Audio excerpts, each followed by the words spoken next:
India attacks పై పాక్ మంత్రులు భయంలో రోజుకో మాట చెబుతున్నారు. 2 రోజుల క్రితం 36 గంటల్లో తమపై భారత్ దాడి చేయడం ఖాయమంటూ గగ్గోలు పెట్టిన పాక్ రక్షణ మంత్రి ఖవాజా ఆసిఫ్ ఇప్పుడు కొత్త పల్లవి అందుకున్నారు. ఆయన 36 గంటలని చెప్పి 4 రోజులు దాటినా భారత్ నుంచి ఎటువంటి ప్రతిదాడి లేకపోవడంతో కొత్త కోణం తెరపైకి తీసుకొచ్చారు. భారత్ వాయుసేనతో ఘర్షణ జరిగే అవకాశాలు చాలా ఎక్కువగా ఉన్నాయని అంచనా వేశారు. ఇప్పటికే తమ గగనతలంలోకి వచ్చేందుకు ప్రయత్నించిన రఫేల్ యుద్ధ విమానాలను అడ్డుకున్నట్టు తెలిపారు.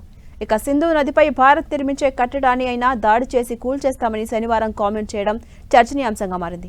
అసలు భారత్ దీనిపై నిర్మాణాలకు ప్రయత్నించడమే దౌర్జన్యంగా భావిస్తామన్నారు. దౌర్జన్యం అంటే కేవలం తూటాలు కాల్చడమే కాదని అది చాలా రూపాల్లో ఉంటుందని చెప్పారు. నీళ్లు ఆపడం, మళ్లించడం వంటివి దీని కిందకే వస్తాయని వ్యాఖ్యానించారు. ఇదే జరిగితే పాక్లో ఆకలి చావులు చూస్తామన్న ఖవాజా వారు ఏదైనా నిర్మాణానికి ప్రయత్నిస్తే పాక్ దానిని కూల్చివేస్తున్నట్టు బెదిరింపులకు దిగారు. కాలం గడిచే కొద్దీ భారత్తో ఘర్షణలు పెరుగుతాయే కానీ తగ్గవన్నారు.